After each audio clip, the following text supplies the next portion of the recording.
અરે ઓછું નાક પણ અસલી નાક. MDH કાશ્મીરી લાલ મરચાની પાવડર.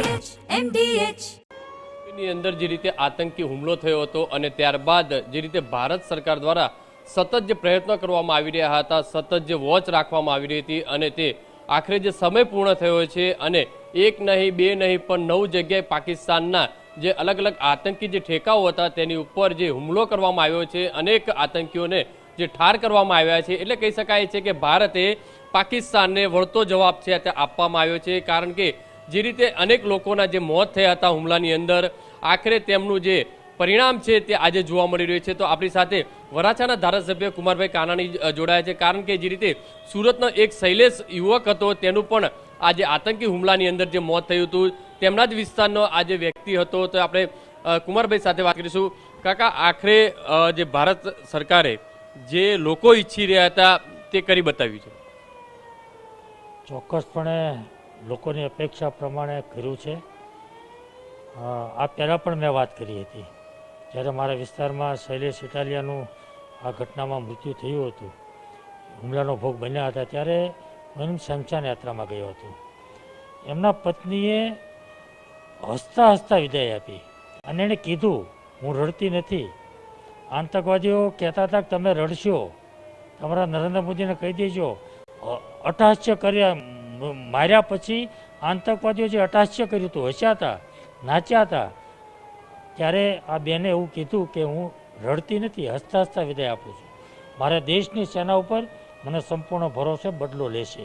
આ વાત શૈલેષભાઈની ધર્મપત્નીની હતી અને દેશની પ્રજાની પણ આ લાગણી હતી કે આનો ચોક્કસપણે બદલો લેવામાં આવે અને બદલો એવો લેવો પડે કે બીજી વાર ભારતની સામે જોવાનો પણ, એની નજર કરવાની પણ હિંમત ના ચાલે. એ પ્રમાણે દેશની સેનાએ આજે કામ કર્યું છે. જે બહેનોના સિંદૂર ભૂસ્યા છે, લૂસ્યા છે એણે આતંકવાદીઓએ, એ ઓપરેશન સિંદૂર દ્વારા એનો ખાત્મો બોલવામાં આવ્યો છે. 9 જગ્યાએ આતંકવાદીઓના ઘરમાં ઘૂસીને માર્યા છે અને જે રીતે એનો બદલો લીધો છે, હું સેનાને ખૂબ ખૂબ અભિનંદન આપું છું અને આજે આખા દેશ આનંદની લાગણી અનુભવે છે. કાકા, જે આતંકી જે આગેવાનો હતા, જે કહી શકાય આતંકીઓના જે આકા કહી શકાય, તેમને પણ ક્યાંક જે શંકા છે કે આ ઓપરેશનની અંદર તેમનું પણ ક્યાંક ને ક્યાંક ખાત્મો થયો છે. ચોક્કસપણે એના અડ્ડાઓ હતા એટલે હોઈ શકે છે, પરંતુ હું એવું ચોક્કસપણે માનું છું કે આજે આ નવું ભારત છે. હવે આ નવા ભારતને કોઈ છેડછાડ કરી શકે પોસાય નહીં અને એને હિંમત પણ ના કરવી જોઈએ, કારણ કે જે રીતે સેના તૈયાર છે, આજે અમને એ વાતનો મને આનંદ થાય છે કે પાકિસ્તાન આ ઓપરેશન પછી થરથર કાપે છે, ત્રાસવાદીઓ થરથર કાપે છે. કાલે મેં એક ઇન્ટરવ્યૂ જોયું, એના પાકિસ્તાનના વિદેશ પ્રધાનનું ઇન્ટરવ્યૂ ચાલતું હતું. ચાલુ ઇન્ટરવ્યૂમાં એની આંખમાં આંસુ આવી ગયા, રડી પડ્યા.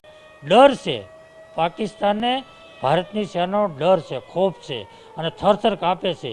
એ વાત જ્યારે સાંભળીને વાત જોઈએ ને તો આપણને આનંદ થાય કે આપણી સેના કેટલી મજબૂત અને કેટલી સક્ષમ છે. કાકા, એટલે કહી શકાય છે કે જે બહેનો હતી, જે મહિલાઓ હતી, તેમના જે સિંદૂર ઘૂસાયા હતા અને આખરે ભારત સરકારે તે સિંદૂરનો બદલો લીધો છે. ચોક્કસપણે જે રીતે બદલોની અપેક્ષા હતી દેશની જનતાને, ભોગ બનનાર પરિવારને અને દેશની જનતાને જે રીતની અપેક્ષા હતી એવી જ અપેક્ષા પરિપૂર્ણ કરી છે.